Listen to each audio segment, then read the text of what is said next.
नमस्कार, आप देख रहे हैं 4 PM गुजरात और मैं हूं आपके साथ प्रगति ठाकुर। परिवहन, पर्यटन और संस्कृति मंत्रालय से संबंधित संसद की स्थायी समिति की बुधवार को बैठक हुई। इसमें अहमदाबाद विमान हादसे पर विमान दुर्घटना जांच ब्यूरो ने समिति को बताया है कि हादसे पर प्रारंभिक रिपोर्ट कुछ दिनों में सार्वजनिक कर दी जाएगी। AAIB के महानिदेशक GVG युगांधर ने यह भी बताया कि बोइंग ड्रीमलाइनर से जुड़ी ये हाल के दशकों में ये सबसे भीषण विमानन दुर्घटना में से एक थी। इसकी रिपोर्ट दुर्घटना के 30 दिनों के भीतर अपलोड कर दी जाएगी। सूत्रों के मुताबिक 2 दिन में रिपोर्ट सार्वजनिक की जा सकती है। बता दें कि 12 जुलाई को अहमदाबाद विमान हादसे का 1 महीना पूरा हो जाएगा। जानकारी के मुताबिक AAIB ने नागरिक उड्डयन मंत्रालय को कोई प्रारंभिक रिपोर्ट नहीं सौंपी है। ICAO के नियमों के मुताबिक AAIB दुर्घटना के 30 दिनों के भीतर प्रारंभिक रिपोर्ट मंत्रालय को सौंप सकता है।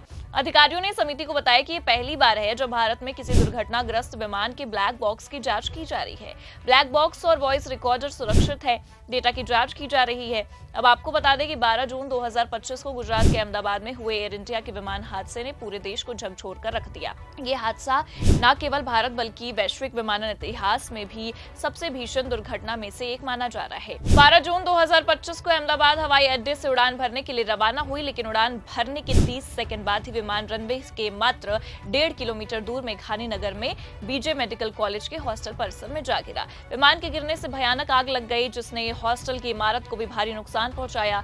इस हादसे में विमान में सवार 230 यात्रियों और 12 क्रू मेंबर्स में से केवल एक ब्रिटिश यात्री जीवित बचा। इसके अलावा हॉस्टल में मौजूद कई मेडिकल छात्रों और स्थानीय लोगों की भी जानें चली गई। हादसे के तुरंत बाद नागरिक उड्डयन मंत्रालय ने विमान दुर्घटना जांच ब्यूरो को जांच का जिम्मा सौंपा। AAIB ने 13 जून 2025 को एक बहुविषयक जांच टीम का गठन किया, जिसमें विमानन विशेषज्ञ, एयर ट्रैफिक कंट्रोल अधिकारी और अमेरिका की नेशनल ट्रांसपोर्टेशन सेफ्टी बोर्ड के प्रतिनिधि शामिल हैं। ये जांच अंतर्राष्ट्रीय नागरिक उड्डयन संगठन के नियमों के अनुसार की जा रही है, जो विमान हादसों की जांच के लिए वैश्विक मानक निर्धारित करता है। नागरिक उड्डयन मंत्री राम मोहन नायडू किंजरापू ने हादसे के दिन ही घोषणा की कि AAIB अंतर्राष्ट्रीय प्रोटोकॉल के तहत जांच शुरू कर चुका है और उन्होंने ये भी कहा कि सरकार एक उच्च स्तरीय समिति का गठन कर रही है, जिसमें विभिन्न क्षेत्रों के विशेषज्ञ शामिल होंगे। इस समिति का उद्देश्य विमानन सुरक्षा को और मजबूत करना है, ताकि भविष्य में ऐसी घटनाएं दोबारा न हो। विमान हादसों की जांच में ब्लैक बॉक्स सबसे महत्वपूर्ण साक्ष्य होता है।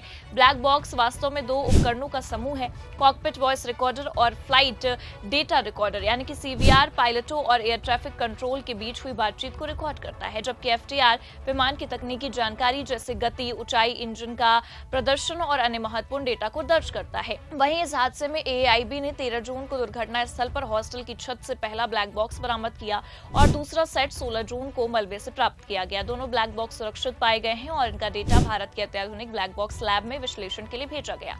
नागरिक उड्डयन मंत्रालय ने स्पष्ट किया है कि ब्लैक बॉक्स को विदेश भेजने की कोई जरूरत नहीं है, क्योंकि भारत में ही इसे डिकोड करने की सुविधा उपलब्ध है। AAIB ने 8 जुलाई 2025 को नागरिक उड्डयन मंत्रालय और अन्य संबंधित विभागों को अपनी प्रारंभिक जांच रिपोर्ट सौंप दी। ये पहली आधिकारिक रिपोर्ट है जो प्रारंभिक आकलन और एकत्रित साक्ष्यों पर आधारित है। हालांकि इस रिपोर्ट की विशिष्ट सामग्री अभी तक सार्वजनिक नहीं की गई है। सूत्रों के अनुसार ये रिपोर्ट रोशी 12 जुलाई तक सार्वजनिक होने की उम्मीद है।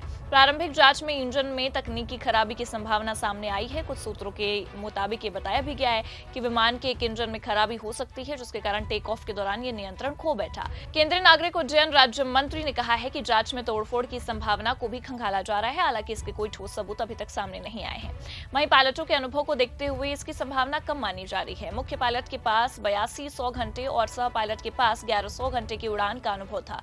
कुछ रिपोर्ट्स में दावा किया गया कि विमान का पिछला हिस्सा किसी वस्तु से टकराया हो सकता है, जिसके कारण ये दुर्घटनाग्रस्त हुआ। AAIB की जांच में cockpit voice recorder, flight data recorder, radar data, रखरखाव रिपोर्ट, ATC रिकॉर्डिंग, मौसम की जानकारी और CCTV फुटेज का विश्लेषण भी शामिल है। अब आपको बता दें कि समिति में सांसदों ने कहा है कि जिस तरह से हवाई सेवा का विकास हुआ, उसकी तुलना में देश में सुरक्षा और रेगुलेटरी ढांचे का विकास नहीं हो सका। तर्क ये भी दिया जा रहा है कि एयर ट्रैफिक कंट्रोल का रडार पर लगभग 30 उड़ानों की निगरानी करना, जबकि कई जगहों पर यह मानक 8 से 10 उड़ानों का होता है। सदस्यों सदस्यों ने भी कहा है कि डीजीसीए में स्वीकृत पदों के आधे से ज्यादा पद खाली हैं।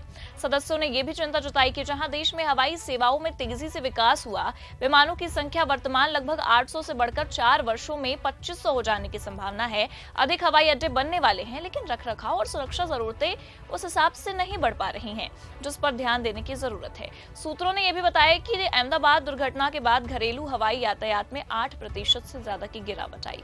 अंतर्राष्ट्रीय यातायात में यह गिरावट 1% से भी कम रही है। कुछ सदस्यों ने कई हवाई अड्डे के आसपास अव्यवस्थित तरीके से हो रहे शहरीकरण और विकास का भी जिक्र किया। बैठक में सदस्यों ने भारत में विमानन सुरक्षा की स्थिति को लेकर गंभीर चिंता जताई है। सांसदों ने इस बात पर सवाल उठाए कि विमानन सुरक्षा को लेकर पहले की संसदीय समिति की मुख्य सिफारिशों को अब तक लागू क्यों नहीं किया गया है। डीजीसीए के प्रतिनिधियों से इस पर स्पष्टीकरण देने को कहा गया है। सदस्यों ने बोइंग कंपनी के प्रतिनिधि की बैठक में मौजूद नहीं रहने पर सवाल उठाते हुए कहा कि सुरक्षा से जुड़ी चिंताओं की मौजूदगी होनी ही चाहिए थी। कई सदस्यों ने विमानन सुरक्षा के लिए आवंटित बजट और उसके इस्तेमाल पर भी सवाल उठाते हुए अधिक पारदर्शिता और जवाबदेही की मांग की है। विमान दुर्घटना जांच ब्यूरो की दोहरी भूमिका पर भी समिति में चर्चा हुई है। वहीं कई सदस्यों ने यह सवाल उठाया कि क्या ये संस्था एक साथ दोनों क्षेत्रों में प्रभावी निगरानी और जवाबदेही सुनिश्चित कर सकती है। सदस्यों ने इस पर स्वतंत्र और मजबूत निगरानी तंत्र स्थापित करने की जरूरत पर जोर दिया है।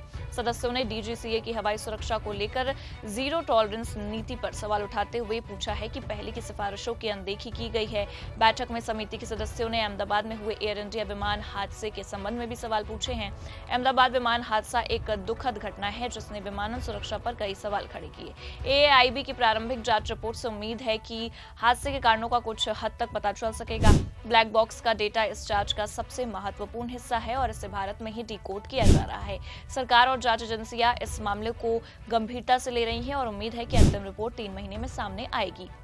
वहीं इस हादसे ने न केवल भारत बल्कि पूरी दुनिया को विमानन सुरक्षा के महत्व को फिर से याद दिलाया है। भविष्य में ऐसी घटनाओं को रोकने के लिए कड़े कदम उठाने की काफी जरूरत है। वहीं सरकार रिपोर्ट आने के बाद क्या फैसला लेती है, ये तो आने वाला वक्त ही तय करेगा। फिलहाल के लिए इस खबर में इतना ही। ऐसी ही तमाम बड़ी खबरों के लिए आप देखते रहिए 4 PM न्यूज नेटवर्क।